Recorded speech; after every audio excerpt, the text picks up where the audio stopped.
Dan kini saudara kita sudah bergabung dengan Dandim 1022 Tanah Bumbu, Letkol Infanteri Zirda Aulia Salam. Selamat pagi Pak Dandim.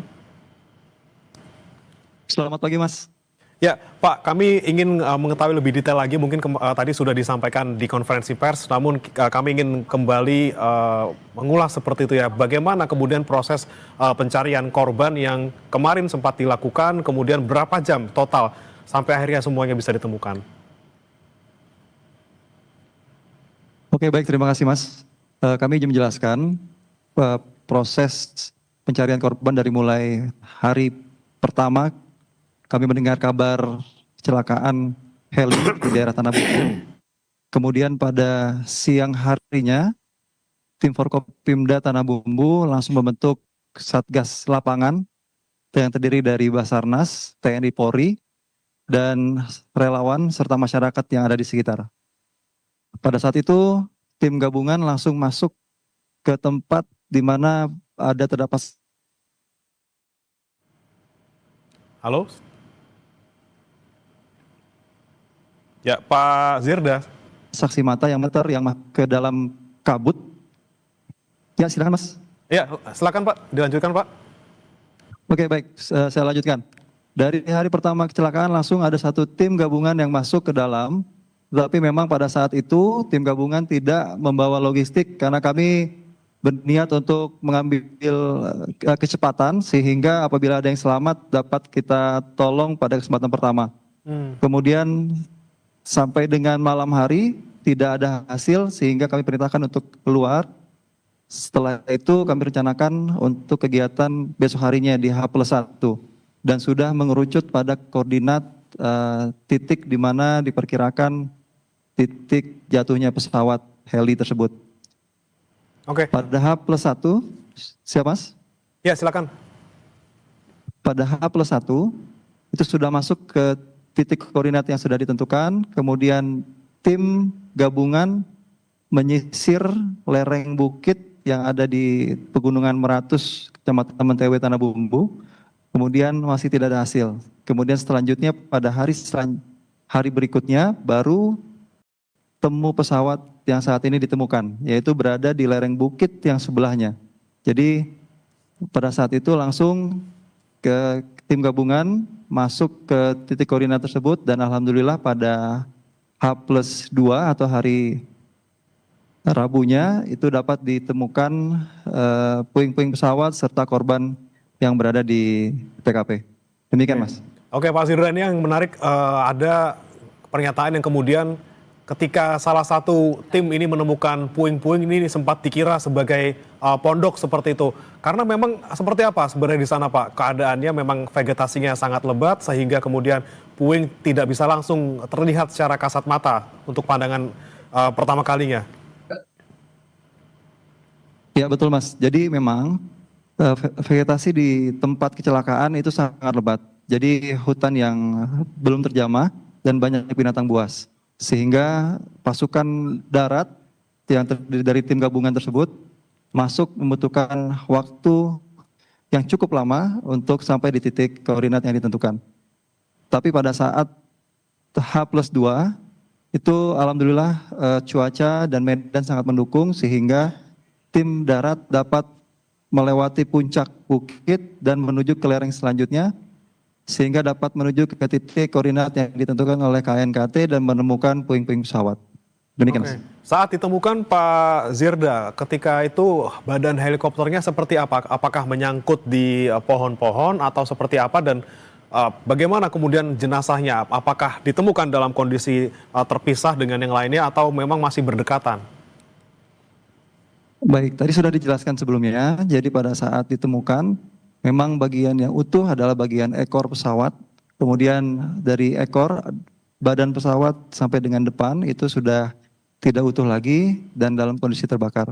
Kemudian untuk korban sudah ditemukan, sudah terlihat secara visual, tetapi memang masih perlu diidentifikasi lebih lanjut untuk menentukan apakah korban dengan identitas yang sama. Demikian Mas. Baik, Pak Zirda, kemudian ketika kita lihat juga medannya ini sulit tidak hanya terkait dengan vegetasi, tapi juga kemiringan yang katanya juga ini cukup miring gitu ya. Seperti apa kemudian waktu itu tim dari gabungan ini mengevakuasinya? Bagaimana teknisnya, kemudian bagaimana strategi yang dilakukan oleh tim?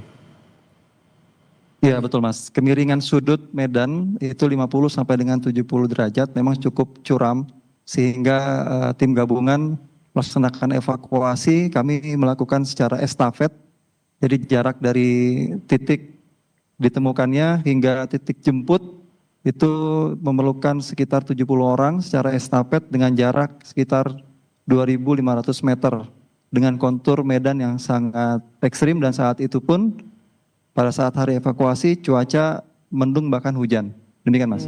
Oke, ini kan memang terkait dengan penyebab jatuhnya kita masih belum tahu, belum ada kepastian gitu ya terkait penyebab jatuhnya. Tapi ada keterangan dari kesaksian dari warga yang melihat bahwa helikopter ini sempat terbang rendah kemudian mengeluarkan asap. Mungkin bisa diperkirakan apa yang kemudian menyebabkan heli ini jatuh, Pak Zirda? Oke baik, dari saksi mata memang menyebutkan beberapa saksi mata melihat bahwa heli sudah terbang rendah sebelum sampai di ketinggian, kemudian mengeluarkan asap dari arah ekor heli. Kemudian untuk penyebabnya memang itu bukan kapasitas kami untuk menjelaskan, tetapi memang dari beberapa saksi mata terlihat heli berada di ketinggian yang rendah sekitar 2.000 feet, kemudian untuk ketinggian yang menjadi titik kecelakaannya itu tinggi 2.700 sehingga memang tidak bisa melewati ketinggian tersebut. Oke. Demikian Mas. Oke, dari tim gabungan Pak Zirda, apakah sudah berkomunikasi juga dengan pihak maskapai yang mana ini Estindo Air terkait dengan mungkin tujuan penerbangannya ataupun gimana kondisi helinya sebelum melakukan penerbangan?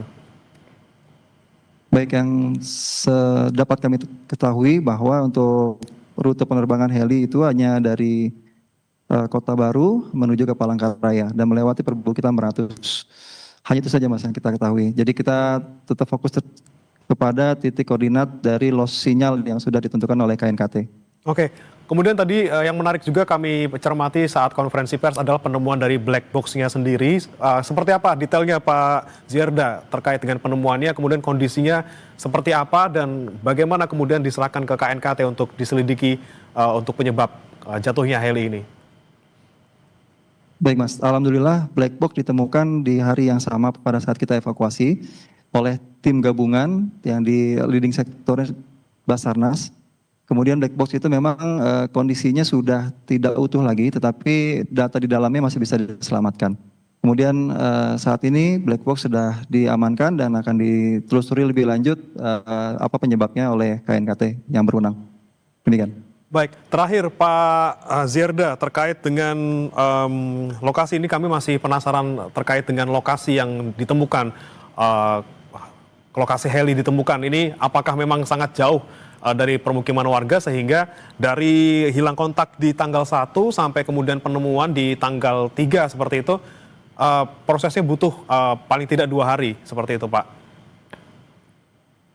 Iya betul Mas, seperti yang saya sudah jelaskan tadi, dari hari H kita sudah melaksanakan pencarian dan penyelamatan, tapi memang di sekitaran tidak ada penduduk atau desa yang terdekat. Jadi memang yang di sana hanya penduduk yang sedang berladang, kemudian kembali ke kampungnya yang posisinya agak jauh. Tapi memang alhamdulillah pada H+2 itu kita menggunakan strategi lain yaitu dengan memutari bukit tersebut, sehingga lerengnya akan lebih landai sehingga kita dapat mencapai ke titik yang dituju dan melaksanakan evakuasi. Demikian Mas. Baik, kita nantikan Pak Zirda nanti bagaimana hasil identifikasi dari KNKT, kemudian juga kita nantikan terkait dengan identifikasi korban. Terima kasih Pak Zirda dan Dim 1022 Tanah Bumbu sudah bergabung bersama kami di Breaking News Kompas TV. Selamat pagi Pak Zirda. Kami akhiri Breaking News Kompas TV, saudara informasi lainnya terkait dengan jatuhnya heli akan hadir dalam program kami selanjutnya. Saya Breman Atenaya, sampai jumpa.